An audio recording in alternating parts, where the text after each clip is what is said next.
আমরা তোমাদের কোনো দেবদেবীদের বিরুদ্ধে কথা বলি না, আমার রাসূলকে নিয়ে কটাক্ষ করো না। আপনি আপনার মাকে তো চরিত্রহীন বলেন না, আপনি আপনার পাড়া প্রতিবেশীকে এত চরিত্রহীন বলেন না, আমার রাসূলকে সে এতটুকু চরিত্রহীন বলেছে। কোনো ব্যক্তির ভিতর যদি এই গালি শোনার পরে ভিতরে যদি ন্যূনতম পরিমাণ এটার প্রতি ঘৃণা না আসে, আল্লাহর কসম আমি বলি নাই, মুহাম্মদ রাসূলুল্লাহ সাল্লাল্লাহু আলাইহি সাল্লাম বলেছেন তার ঈমানের কোনো আর স্তর নাই, সে মুমিন না। রাসূলের সাথে কেউ যদি টক্কর দেয়, রাসূলের শানে যদি কেউ কিছু বলে, রাসূলকে যদি অমর্যাদা কেউ করে, আল্লাহ মুমিন কাফের বাসে না, দুনিয়াতে তার বিচার করে দিবেন। Rose TV 24. Enjoy by listening to the Holy Quran. বাংলাদেশের একটা হিন্দু ছেলে সে থানায় গেল, তার নাম হলো বিপ্লব চন্দ্র বৈদ্য, ভোলায় বুরহানুদ্দিন। সে থানায় গিয়ে বলল যে আমার ফেসবুক আইডি হ্যাক হয়েছে। সেখানে কিছু কথা এসেছে। কি কথা?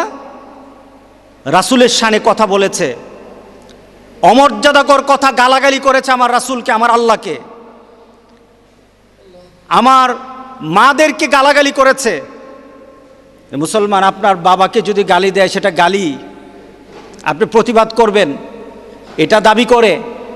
কিন্তু মুহাম্মদুর রাসূলুল্লাহ সাল্লাল্লাহু আলাইহি সাল্লামকে নিয়ে কেউ লিখবে, আপনার ভিতরে লাগবে না, আপনি প্রতিবাদ করবেন না, আপনার ভিতরে এটা চেতনা জাগবে না, মানুষের কাছে আপনি এই কথাগুলি বলবেন না। আল্লাহর কসম, বাপ পেতে পারেন, কিন্তু আত্মীয় স্বজন পেতে পারেন, কিন্তু আল্লাহ রাসূল পাবেন না। আপনি সব পেতে পারেন, কিন্তু আল্লাহ রাসূল পাওয়া যাবে না। এটা অন্য ধরনের বিষয়। আপনার ভালোবাসাকে আল্লাহ মাপ দিবেন, কতটুকু ভালোবাসা আপনার মধ্যে আছে মাপ দিবেন আল্লাহ। কারো ভালোবাসা মাপ দেওয়া হবে না, কিন্তু আল্লাহ রাসূলের ভালোবাসা মাপ দেওয়া হবে। থানায় গিয়ে বলল আমার এই ধরনের হয়েছে। এখন সে সিলিন্ডার করার পরে সে যখন তার ফেসবুক আইডি ব্যাপারে অভিযোগ করলো, কিন্তু এর মধ্যে তো ফেসবুক গোটা পৃথিবীতে ছড়ে গেছে, গোটা পৃথিবীতে ছড়ে গেছে যে সে আমার রাসূলকে নিয়ে কত অকথ্য ভাষায় গালাগালি করেছে। আমি বলতে পারবো না। আমি যখন এটা দেখলাম যে সে কি কি গালিগুলি দিয়েছে আমার রাসূলকে, কতটুকু চরিত্রহীনতার কথা বলেছে আমার রাসূলকে। একটা মানুষ তার আরেকজন মানুষকে এতটুকু চরিত্রহীনতার কথা বলে না। আপনি আপনার বাপকে এত চরিত্রহীন বলেন না, আপনি আপনার মাকে এত চরিত্রহীন বলেন না, আপনি আপনার পাড়া প্রতিবেশীকে এত চরিত্রহীন বলেন না। আমার রাসূলকে সে এতটুকু চরিত্রহীন বলেছে, আমার রাসূলকে এতটুকু চরিত্রহীন বলেছে। সে যখন বলার পর প্রশাসন হয়তো কোনো ব্যবস্থা কতটুকু নিয়েছে আমি জানি না। প্রশাসন বলেছে হ্যাক হয়েছে। আমাদের দাবি হলো, কোনো কাফের যখন কোনো কথা বলে, আমার আল্লাহর আদেশ হলো বেনাবা ইন ফাতাবাইয়ানু, কোনো কাফের যখন তোমার কাছে কোনো সংবাদ দেয়, এই সংবাদ তুমি যাচাই করতে হবে, এরপরে সিদ্ধান্ত দিতে হবে। আগে যাচাই করো সে কতটুকু কি বলেছে, সে কি তার সাথে জড়িত আছে কি না। আমরা তাকে ওইভাবে দোষারোপ করব না। জড়িত যদি না হয়, যারা করেছে, মিডিয়া বর্তমান প্রযুক্তি, আপনি ঘরের যেখানেই লুকিয়ে থাকেন আপনাকে বের করা মিডিয়ার জন্য কিচ্ছু না, এটা স্বাভাবিক বিষয়, একটা ছেলেপেলেরা পারে। কথা হলো, যদি সে কিছু বলে থাকে যাচাই করেন, এটা আমার আল্লাহর কথা। কার কথা? ফাতাবাইয়ানু। তুমি তার প্রমাণ বের করো, প্রমাণ বের করে এরপরে কথা বলো। আমাদের অবস্থা কি হলো? প্রমাণ ছাড়াই বলা হলো যে হ্যাক হয়েছে, প্রমাণ ছাড়াই বলা হলো এই হয়ে গেছে। এটা তো রাসূলের শানে একটা সেন্টিমেন্ট। মানুষ হয়তো অস্থির হয়ে গেছে যে আমি যদি আমার রাসূলকে গালি দেওয়ার পর বসে থাকি, আমার রাসূল তো আমার চিনবে না। আমি যদি আমার রাসূলকে গালি দেওয়ার পর এটার ব্যাপারে আমি নীরব থাকি, দুনিয়াতে হয়তো আমার পরিবার পরিজন আমাকে চিনবে, সবাই চিনবে, কিন্তু মরার পর তো আমার রাসূল আমার চিনবে না। হয়তো কেউ আবেগতাড়িত হয়েছে, অথবা যেভাবেই হোক এটার প্রতিবাদ জানিয়েছে। তবে আমরা এটাও বলবো, প্রতিবাদের মাত্রাও কিন্তু ইসলাম দিয়ে দিয়েছে। আমরাও ক্রস করব না। আমাদের ভালোবাসা দিয়ে রাসূল পাক সাল্লাল্লাহু আলাইহি সাল্লামের উপর সুন্নতের উপর কায়েম থেকে আমরা প্রতিবাদ করব। এটাই কিন্তু দরকার। আমরা প্রতিবাদ করব একটা সুশৃঙ্খল চিন্তাধারা নিয়ে, যেন কাফেররা আমাদেরকে কোনোভাবে ক্ষতি করতে না পারে। কি বলেন? এমনভাবে হওয়া দরকার না? রাসূল পাক সাল্লাল্লাহু আলাইহি সাল্লামের জীবনে দুইটা অবস্থা ছিল, একটা হলো মদিনার জিন্দিগি, আরেকটা হলো মক্কার জিন্দিগি। কোরআনে কারিম আপনি খুললে দুইটা এলাকার ইয়ে পাবেন, হয়তো সূরাটা হবে মাদানী অথবা সূরাটা হবে মক্কি। মদিনা এবং মক্কি এই দুই আয়াতের মধ্যে শব্দগত, এরপরে আমাদের করণীয়, আল্লাহর তরফ থেকে ওয়ার্ডার, এটার মধ্যে দুটার মধ্যে পার্থক্য আছে। মদিনীর এক নেচার, মক্কার এক নেচার। রাসূলের জীবনের দুইটা পার্ট। আজকে আমরা রাসূল পাক সাল্লাল্লাহু আলাইহি সাল্লামের রেখে যাওয়া সেই আদর্শ দিয়েই আমরা প্রতিবাদ করব। যদি প্রতিবাদ না করা হয়, রাসূল পাক সাল্লাল্লাহু আলাইহি সাল্লাম আমাদেরকে বলেছেন প্রতিবাদের তিনটা পর্যায়। আপনার ক্ষমতা আছে, আপনার পরিবেশ আছে, রাষ্ট্রীয়ভাবে আপনাকে বিভিন্ন এই কাজের ব্যাপারে সাপোর্ট করছে, তখন আপনি আর বসে থাকবেন না। রাসূল পাক সাল্লাল্লাহু আলাইহি সাল্লাম তখন প্রতিবাদের ভাষা বললেন যে তুমি তোমার হাত দিয়ে সেটা প্রতিহত করো। যদি তোমার পরিবেশটা এতটুকু না হয় এবং প্রতিবাদ করার মতো তোমার রাষ্ট্রীয়ভাবে সকল দিক থেকে তুমি চিন্তা করলা না, এটা করলে একটু পরিবেশ আমাদের অনুকূলে চলে যাবে, কাফেররা সেটা সুযোগ পেয়ে যাবে, তখন তোমার প্রতিবাদ হবে মুখ দিয়ে। কি হবে? যেমন আমরা এখন করতেছি, মুখ দিয়ে হবে। কথা দিয়ে মানুষকে তোমার প্রতিবাদ জানাও যে আমার রাসূলকে গালি দিবে, সহ্যের মাত্রা কিন্তু থাকবে না। আমার রাসূলের ব্যাপারে যদি কটাক্ষ করা হয়, বিদ্রূপ করা হয়, আমরা কিন্তু বেশি দিন আর বসে থাকবো না। বিচার চাই, সঠিক বিচার চাই, তদন্তমূলক বিচার চাই। আমরা রাস্তাঘাটে বলতে থাকবো। রাসূল পাক সাল্লাল্লাহু আলাইহি সাল্লাম এটাকে ঘোষণা দিন, এটা সেকেন্ড ক্লাস মুমিন। ভাগটা আপনার বাবা করে নাই, বাপ আপনার আত্মীয় স্বজন করে নাই, নেতা করে নাই। এই ইমানের ভাগ করেছেন মুহাম্মদ রাসূলুল্লাহ সাল্লাল্লাহু আলাইহি সাল্লাম। আপনি কোন শ্রেণীতে হবেন সেটা মাপ হবে, মরার পরে মাপ হবে, এখানে মাপ হবে না। এখানে তো বেনামাজিরাও এখন বড় বড় মসজিদ বানায়, বেনামাজিরাও অনেক দানশীল হয়ে যায়। তার মানে কি আল্লাহর কাছে তাদের মর্যাদা বাড়বে না। তৃতীয়, রাসূল পাক সাল্লাল্লাহু আলাইহি সাল্লাম বললেন তুমি চিন্তা করলা হাত দিয়ে প্রতিহত করতে পারবা না, মুখ দিয়ে তুমি সেটা প্রতিহত করার ব্যাপারে মুখের কথাও তুমি এই ব্যাপারে প্রতিবাদ করতে পারলা না, তবে একটা মনে রেখে দিও, এর ভিতরে যদি তোমার ঘৃণা না থাকে, তোমার ইমানের চূড়ান্ত পর্যায় এইটাই, আজাফুল ইমান, এটাই হলো ইমানের শেষ দরজা। কোনো ব্যক্তির ভিতর যদি এই গালি শোনার পরে ভিতরে যদি ন্যূনতম পরিমাণ এটার প্রতি ঘৃণা না আসে, আল্লাহর কসম আমি বলি নাই, মুহাম্মদ রাসূলুল্লাহ সাল্লাল্লাহু আলাইহি সাল্লাম বলেছেন তার ইমানের কোনো আর স্তর নাই, সে মুমিন না, যে কাফেরের দরজায় চলে যাবে। আমরা মুসলমান হয়ে জন্ম নিয়েছি, মরতেও চাই মুসলমান হয়ে। মুসলমান হয়ে জন্ম নিয়েছেন, আল্লাহ বলেন ওয়ালা তামুতুন্না ইল্লা ওয়া আনতুম মুসলিমুন। তোমার আচরণের কারণে তুমি মুসলমান হয়ে মরবা। জন্ম তো মুসলমান, কিন্তু আচরণের কারণে, চিন্তার কারণে, ভালোবাসার কারণে, তোমার আগ্রহের কারণে দেখা যাবে তুমি কোনো কারণে তুমি আবার ইমান হারা হয়ে গেলা, আবার তোমার ইমান বৃদ্ধি হয়ে তুমি মুমিন হয়ে কবরে চলে যাবা। আল্লাহ বলেছেন ওয়ালা তামুতুন্না ইল্লা ওয়া আনতুম মুসলিমুন। সে রাসূল পাক সাল্লাল্লাহু আলাইহি সাল্লামকে নিয়ে কটাক্ষ করলো, এটা কিন্তু নতুন কিছু না। আমার রাসূলকে গালি তো ওই জমানাও দিছে, দেয় নাই? কাফেররা দেয় নাই? রাসূলের সাথে কেউ যদি টক্কর দেয়, রাসূলের সামনে যদি কেউ কিছু বলে, রাসূলকে যদি অমর্যাদা কেউ করে, আল্লাহ মুমিন কাফের বাঁচে না, দুনিয়াতে তার বিচার করে দিবেন। মুমিনকেও বিচার করবেন। কোনো মুমিন যদি রাসূল পাক সাল্লাল্লাহু আলাইহি সাল্লামকে, কোনো মুসলমান যদি রাসূল পাক সাল্লাল্লাহু আলাইহি সাল্লামকে গালি দেয়, সে কাফের। কেউ যদি রাসূল পাক সাল্লাল্লাহু আলাইহি সাল্লামের কোনো সুন্নতকে কটাক্ষ করে, সে কাফের। কেউ যদি রাসূল পাক সাল্লাল্লাহু আলাইহি সাল্লামকে গালি দিল, কটাক্ষ করলো, তাকে সমর্থন করলো, সেও কাফের। এটা হলো গোটা পৃথিবীর সব আলেমদের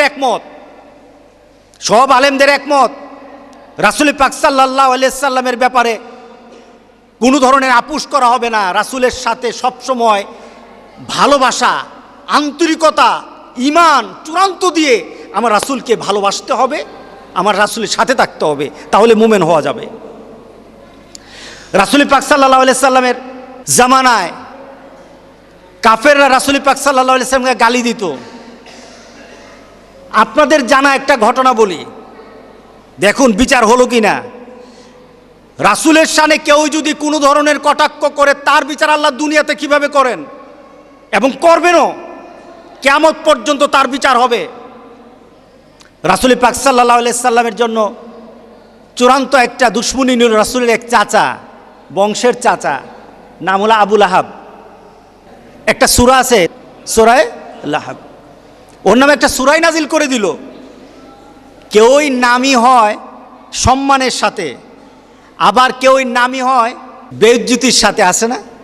অসম্মানের সাথে কেউ নামি দামি হয়ে যায়, আবার কেউ সম্মানের সাথে নামি দামি হয়। রাসূল পাক সাল্লাল্লাহু আলাইহি সাল্লামের শানে সে খারাপ খারাপ মন্তব্য করত, রাসূলকে বলতো তুমি ধ্বংস হও। রাসূল পাক সাল্লাল্লাহু আলাইহি সাল্লাম তার প্রতিবাদ করলেন না। রাসূল পাক সাল্লাল্লাহু আলাইহি সাল্লাম ইসলামের প্রথম যুগ হিসাবে চুপটি মেরে থাকলেন, প্রতিবাদ করলেন না। কিন্তু রাসূলকে গালি দিলে আল্লাহ বসে থাকে না, রাসূলকে কটাক্ষ করলে আল্লাহ বসে থাকেন না। আল্লাহ সুবহানাহু ওয়া তাআলা সাথে সাথে জিবরাইল আমিনকে পাঠিয়ে রাসূলকে সংবাদ দিয়ে বললেন, সে বলেছে আপনি ধ্বংস হোক, আমি আল্লাহ বলতেছি আবু লাহাব ধ্বংস হোক। তাব্বাত ইয়াদা আবি লাহাবিন ওয়া তাব, আবু লাহাবের হাত ভাঙুক। তার পেছনে কারণ হলো এই হাত দিয়ে আমার রাসূলকেই সে পাথর মেরেছিল। আল্লাহ বলেন, আবু লাহাব তোর অবস্থা কি হবে? আবু লাহাবের বিচার কয়েকদিন পরই হয়ে গেল। বদরের যুদ্ধের কয়েকদিন পরে আবু লাহাব অসুস্থ হয়ে গেল। প্লেগ রোগ থেকে আরো মারাত্মক রোগ হয়েছে তার। কাফেররাও তো আরো মরেছে, অন্য কাফেররাও তো মরেছে, অন্য কাফেরদের তো একটা অবস্থান ছিল। কিন্তু দেখেন আবু লাহাবের অবস্থা কি হয়। সে যখন মৃত্যুবরণ করলো, প্লেগ রোগ থেকে আরো খারাপ, গুটি হয়ে গেছে সমস্ত শরীর, পচা পচা গন্ধ আরম্ভ হয়ে গেল। তার ছেলে পেলে, তার আত্মীয় স্বজন তাকে ফেরে চলে গেল। কয়েকদিন পর মারা গেল। তার অবস্থা এমন হলো যে তার দুর্গন্ধে তার ছেলেমেয়েরা দূরে জঙ্গলের মধ্যে ফেলে দিয়ে আসছে, তাকে কাছে রাখে নাই, তার আত্মীয় স্বজনরা ফেলে দিয়ে আসছে। আবু লাহাব অত্যন্ত যন্ত্রণার সাথে দুনিয়া থেকে বিদায় হয়ে গেছে। রাসূল পাক সাল্লাল্লাহু আলাইহি সাল্লামকে কেউ যদি কটাক্ষ করে, দেখুন রাসূল পাক সাল্লাল্লাহু আলাইহি সাল্লাম দুজন বাদশার কাছে চিঠি পাঠালেন, একটা হলো কিসরা আর একটা হলো কাইসার। ওই সমাজের সুপার পাওয়ার দুটা রাষ্ট্র দূত পাঠালেন, চিঠি দিয়ে পাঠালেন। রাসূল পাক সাল্লাল্লাহু আলাইহি সাল্লামের চিঠি যখন কিসরা রাজা যখন এটা পেল, সেটা সে ঈমান আনে নাই, কিন্তু চিঠিটাকে মর্যাদা দিল এবং যারা দূত ছিল তাদেরকে সম্মান দিল। ঈমান আনে নাই ঠিক, কিন্তু রাসূলের চিঠিকে মর্যাদা দিল। সে কিন্তু টিকে ছিল, তার অবস্থান ছিল, তার মর্যাদা ছিল দুনিয়ায়, তার সম্মান ছিল। আল্লাহ সম্মান দিয়েছেন, কারণ কি? আমার রাসূলের চিঠিকে যে সম্মান দিয়েছে, সুবহানাল্লাহ, আমার রাসূলের চিঠিকে সম্মান দিয়েছে। আল্লাহ তার উপর কোনো ধরনের আযাব গজব নাজিল করে নাই।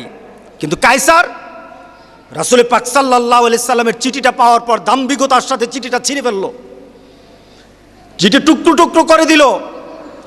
রাসূল পাক সাল্লাল্লাহু আলাইহি সাল্লামের দূত যারা ছিল তাদেরকে অপমান করলো। আল্লাহ সুবহানাহু ওয়া তাআলা বেশি দিন নিলেন না, তার রাজত্বকে আল্লাহ টুকরো টুকরো করে ফেললেন, তাকে অপমান করলেন, তাকে দুনিয়া থেকে লাঞ্ছনার সাথে বিদায় করে দিলেন। কায়সার বেশি দিন টিকে নাই, কারণ কায়সার আমার রাসূলের চিঠিকে অপমান করেছে, সেও টিকতে পারে নাই। গজব দিয়েছেন কে? আমার আল্লাহ গজব দিয়েছে, আমার আল্লাহ গজব দিয়েছেন। আমার রাসূলের সাথে যারা বেয়াদবি করবে, আমার রাসূলের শানের খেলাফ করার কারণে যারা এটা সঠিকভাবে তদন্ত করবে না, বিচার করবে না, আমরা তো কিছু না করি আর করি, আমরা কিছু করলাম না, গোটা পৃথিবীর কোনো ব্যক্তি কিছু বলল না, আমার রাসূলের জন্য আমার আল্লাহ আছে কিনা বলেন?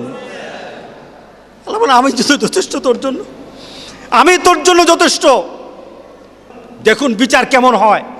রাসূল পাক সাল্লাল্লাহু আলাইহি সাল্লামের কাছে একটা খ্রিস্টান এসে মুসলমান হলো, সে কাতেবে ওহী হয়ে গেল, ওহী লিখত, ওহী লিখক হয়ে গেল।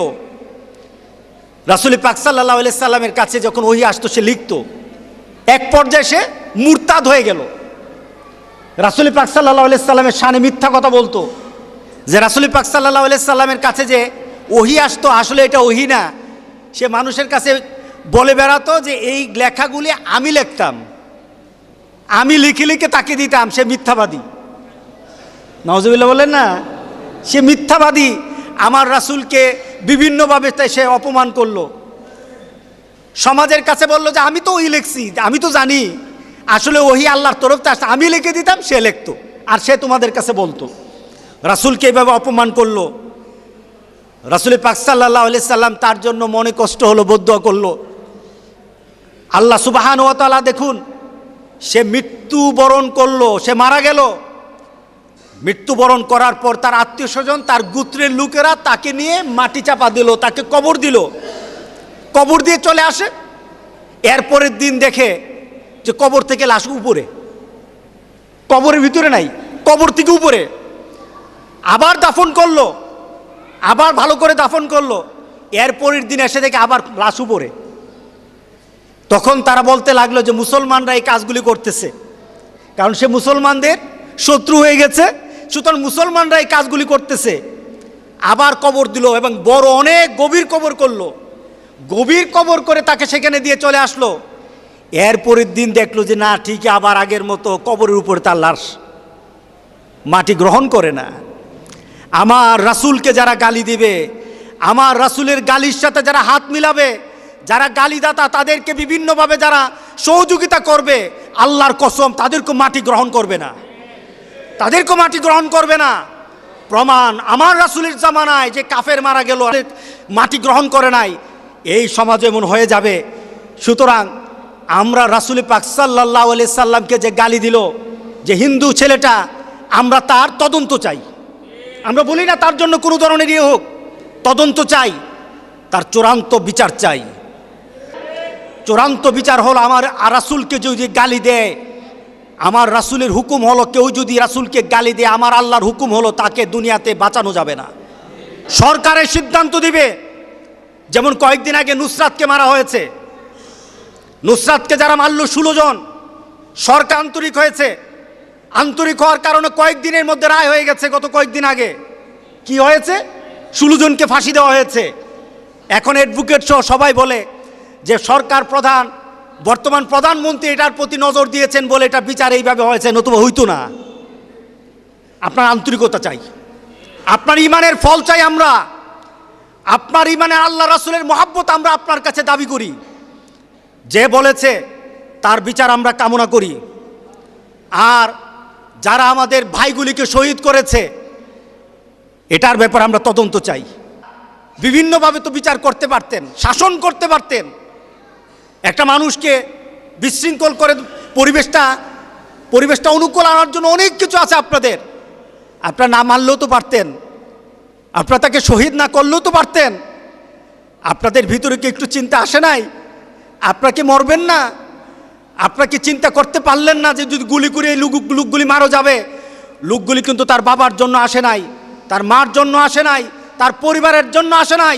সে এসেছে ওই আখিরাতের ময়দানে যিনি আমার জন্য দাঁড়িয়ে থাকবেন, আমার জন্য সুপারিশের দরজা খুলে দাঁড়িয়ে থাকবেন, মুহাম্মদুর রাসূলুল্লাহ সাল্লাল্লাহু আলাইহি সাল্লামের জন্য এসেছে।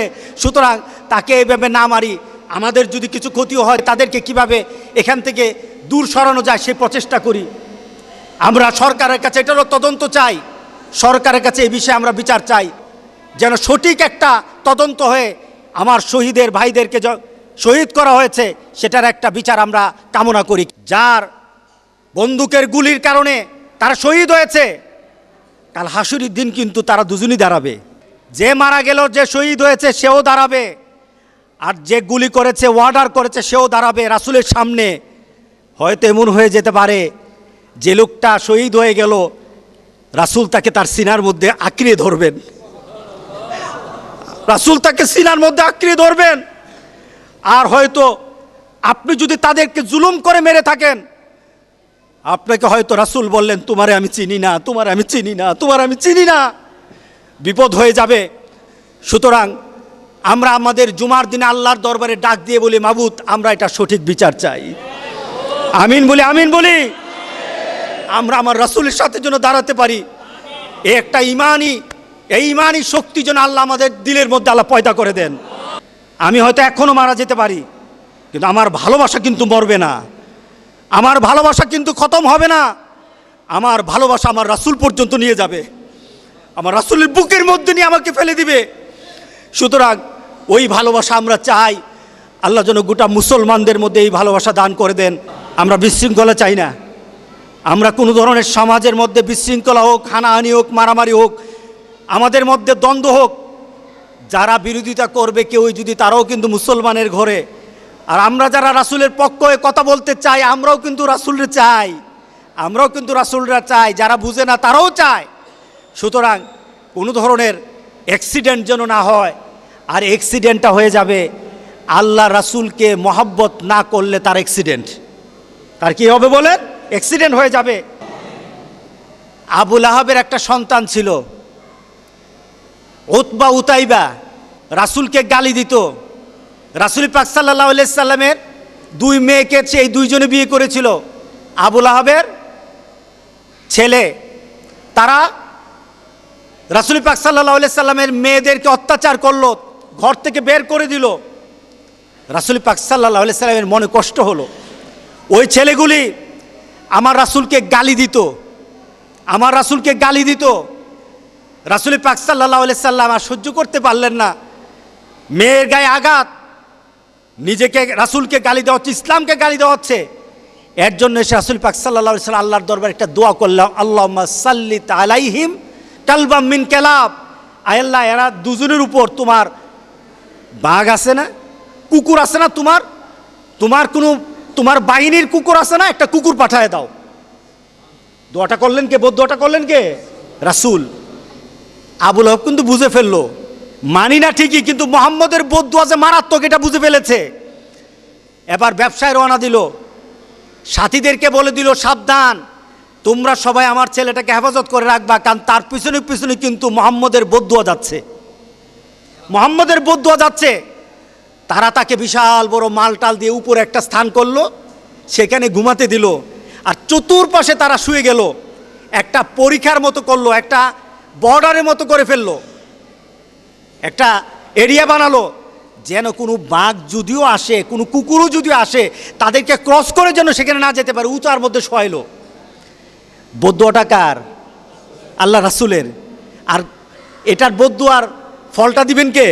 আমার আল্লাহ, আমার আল্লাহ। সেখানে ঘুমিয়ে আছে। এবার কুকুর তো চলে আসলো, যারা ঘুমিয়ে আছে সবাইকে কুকুর নাক দিয়ে শুনলো, দেখলো যে মুহাম্মদ সাল্লাল্লাহু আলাইহি সাল্লামেরকে গালি দেওয়ার গন্ধ কারো মুখে নাই, রাসূলকে ঘৃণা করার মন কারো মুখের মধ্যে নাই, এই সেই গন্ধ নাই। খুঁজতে খুঁজতে উপরে গেল, গন্ধ শুনতে শুনতে উপরে গেল, গিয়ে আবু লাহাবের সন্তানকে ছিঁড়ে দুটুকরো করে ফেললো। সকালে সবাই ভালো, কিন্তু আবু লাহাবের সন্তান নাই। শাস্তিটা দিলেন কে? আল্লাহ রাসূলের সাথে যারা বেয়াদবি করবে, দুনিয়াতে তাদেরকে আল্লাহ এইভাবে শাস্তি দিবেন, দুনিয়াতে তাদেরকে শাস্তি পেতে হবে, আর আখেরাতে তো থাকবেই থাকবে। আল্লাহ আমাদের সবাইকে এই বিপদ থেকে আল্লাহ যেন আমাদের ইমানদারকে আল্লাহ হেফাজত করেন। কাফেরদের মুখে যেন আল্লাহ লাগাম টেনে দেন, ওরা যেন আমার রাসূলকে নিয়ে কোনো ধরনের কথা না বলে।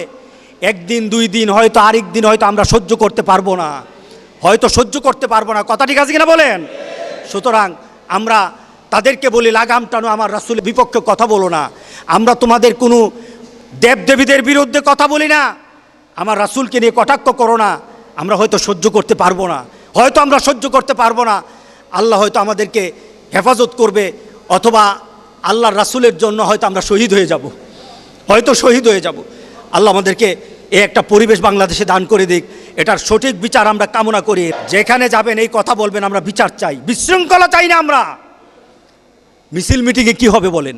মিছিল মিটিংয়ে গরম হবেন, কিন্তু প্রত্যেকটি মসজিদ থেকে যদি ঘোষণা আসে যে আল্লাহর দুশমনের বিরুদ্ধে আমরা এক, আল্লাহর কসম, মসজিদের মধ্যে এসে যদি কোনো বান্দা আল্লাহকে ডাক দেয়, আল্লাহ তাকে সব এক করে দিবেন, এক করে দিবেন। সবাই যেন কথা বলতে পারি। আল্লাহ আমাদের সবাইকে এই তৌফিক দান করুক। আসসালামু আলাইকুম ওয়া রাহমাতুল্লাহি ওয়া বারাকাতুহু।